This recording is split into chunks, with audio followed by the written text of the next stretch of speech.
প্রস্তুতিটা শুনলে না, তোমার ঘন্টা কখন পেরিয়ে যাবে, দিন কখন পেরিয়ে যাবে তুমি বুঝতে পারবে না। তুমি কখনোই তোমার মানে গাল থাকবে, মানে মাছি যাবে আর। তার মানে কি, তিনি এত সুন্দর মুগ্ধের মতো পড়াতে, মানে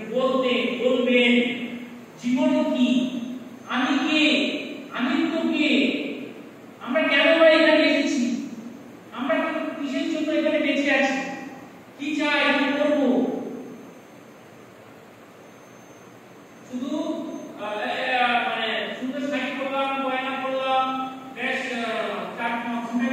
চেঞ্জ করলাম, এটাই কি জীবন? তোমার সুন্দর বক্তৃতা, তোমার সুন্দর কথোপকথন তুমি মানুষকে এনজয় করতে পারবে বিভিন্ন ভাবে। ঠিক সেই রকম ভাবে যদি ক্লাস করে এনজয় করতে হয়, তাহলে দেখবে শ্রেণীকক্ষে শিক্ষার্থীরা কখনোই অনুপস্থিত হবে না। তুমি দেখবে আমাদের ছাত্র অনুপতি এখান থেকে তোমার আরিফ স্যারের ব্যাচ, যে প্রাইমারি টিচার হয়েছে, সে বিভিন্ন ভিডিও ছাড়া পড়ানোর টেকনিক গুলো, বাচ্চাগুলো কি ইন্টারেস্টিং হয়ে ম্যাথ শিখছে, 9 এর নাম্বার, 11 এর নাম্বার, 19 এর নাম্বার, 20 নাম্বার সে নিজে থেকে তৈরি করে সুন্দর করে বাচ্চাদেরকে একসঙ্গে শেখানো হচ্ছে। আমরা গীতা রানী বইটা দেখেছি, গীতা ম্যাডাম গীতা রানী বইটা দেখবে, ওখানে ডিএম সাহেব ইন্সপেকশন করতে এসে, ম্যাডাম গীতা রানী কি বসে আছে, অন্য যারা চামচারা রয়েছে তারা চায় ডিএম এসে উঠে যাও, ওখানে ডিএম কে বসতে দাও, ডিএম কিন্তু ওখানে ওদের ডিএম বসে, গীতা রানী বসে আছে, বলছে ওকে চা টিফিনের ব্যবস্থা করো, বলছে চা টিফিন কি সরকার থেকে পয়সা দেয়, ডিএম এর সামনে বলছে। তারপরে বলছে আজকে প্রিন্সিপালকে ওদের মধ্যে টিচারদের মধ্যে বিভিন্ন সময় বিভিন্ন রকমের প্রিন্সিপাল পাওয়া, তিনি ডিএম ইন্সপেকশনে নিয়ে গেছেন, ডিএম ইন্সপেকশন নিয়ে গিয়ে দেখে একটি শিক্ষিকা বসে আছে আর বাচ্চাদের শেখাচ্ছে, কি শেখাচ্ছে, তারা মেঝেতে একটা মানচিত্র এঁকেছে, ভারতের ম্যাপ এঁকেছে, সেই ভারতের ম্যাপটা আমাদের দেখবে ম্যাপ পয়েন্টিং থাকে, সেই ম্যাপ পয়েন্টিংয়ে বাচ্চাকে পুরো দাঁড় করে দিয়েছে, বলছে তুমি দিল্লিতে যাবে, তুমি দিল্লি কিভাবে যাবে, তুমি একটু দেখাতে, বলছে আমি এয়ারপ্লেনে করে যাবো, তাহলে লাঠিটা দিয়েছি, এবার লাঠিটা দিয়ে এয়ারপ্লেনে শব্দ করে সে যাওয়ার চেষ্টা করছে, সে দিল্লিতে না থেমে সে মুম্বাইয়ের জায়গায় গিয়ে থেমেছে, তখন বলছে ওটা তো তুমি দিল্লিতে থাকবে না, তুমি মুম্বাইতে থেমেছে, আরেকজনকে দিয়েছে সে সঠিক দিল্লিতে গিয়ে থেমেছে, যেখানটা দিল্লি সেখানে গিয়ে জাস্ট স্টপ হয়েছে। এটা কিন্তু ডিএম সাহেব দেখলেন, ডিএম সাহেব ভেতরে জানলা দিয়ে দেখছে, তারপরে ভেতরে যখন আসে, এবার ম্যাডাম কি করলেন, তার আছে হ্যান্ডিক্যাপ, তার পা ভাঙা, সে ওই চেয়ার ছেড়ে যখন উঠতে গেছেন দেখেন তিনি হ্যান্ডিক্যাপ, ডিএম কি করলেন, না আপনি বসে ওঠেন, আমি দেখছি, বলে সবাইকে ক্লাস থেকে বের করে নিয়ে গেল। তাহলে দেখো enjoyment class, foundation literacy, foundation শিক্ষা কিভাবে কিছু তার ম্যাপ পয়েন্টিংয়ে সুন্দর করে সে শেখানোর জন্য সে সবকিছু সে সুন্দরভাবে সে করেছে, বাচ্চারা ম্যাপ পয়েন্টিংয়ে 10 এ 10 পাবে, তার ফাউন্ডেশন লিটারেসি স্ট্রেন্থ রয়েছে। ওই ক্লাসে কোনোদিন কোনো ছেলে মেয়ে অফ করে না, সুন্দরভাবে তারা সেখানে শেখার জন্য আসে। তাহলে শিক্ষক মশাইকে কি করতে হবে, এনজয়েবল ক্লাস করতে হবে, তবে তারা ফাউন্ডেশন লিটারেসিটাকে সুন্দরভাবে নিতে পারবে। নেক্সট পয়েন্ট কি আছে, make learning enjoyable and inclusive,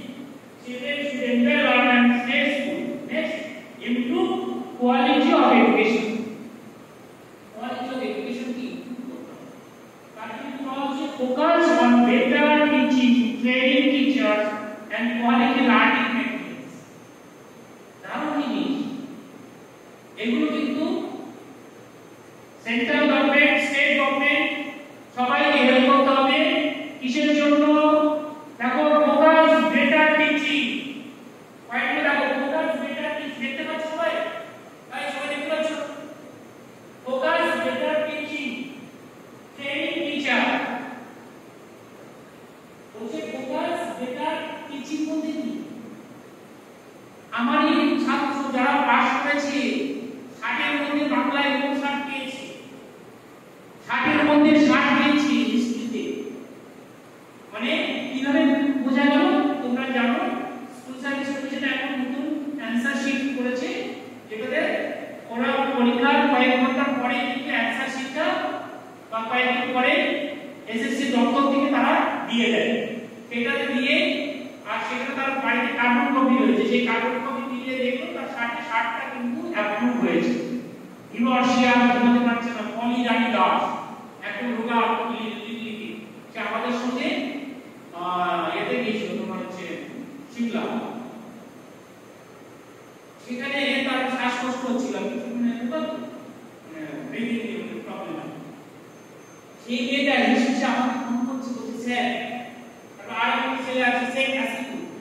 সে হচ্ছে জিআরএফ পাওয়া, বলছে স্যার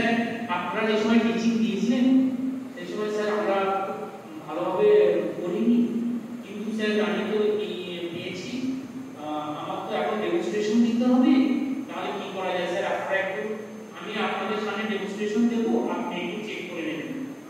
আমি বললাম তুমি আয়নার সামনে দাও আর তোমার থেকে ভিডিও করে আমাকে পাঠাও, আমি তোমার কোথায় কি ভুল হচ্ছে আমি তোমাকে দেবো।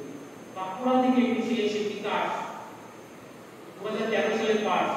ভাবো সে বাংলায় 59 পেয়েছে, কালকে এসে সে বিভিন্ন পড়ানোর ভিডিও করে আমাকে সে পাঠায় দেখানোর জন্য কোথায় সে এখন গান করতে গিয়ে লিখছে, আমি গান করছে এখন ঘুরে এসে ঠিক এভাবে চেষ্টা। তাহলে বেটার টিচিং, তুমি যদি বেটার টিচিং দাও, আমরা দেখেছি আমি যখন বেলুড়মঠে ছিলাম সেই সময় ইন্টারনেট মার্কেটিং একজন অধ্যাপক এসে তিনি এত সুন্দর স্পিচ দিচ্ছেন, বসে নয় দাঁড়িয়ে নয়, স্পিচ মানে আমাদের লাস্ট বেঞ্চ পর্যন্ত চলে যাচ্ছে, সেখান থেকে তিনি ইন্টারাকশন করছে দেখার মতো আর এই যে বেটার টিচিং। দেখবে তোমরা যখন থার্ড সেমের টিচিং এ যাবে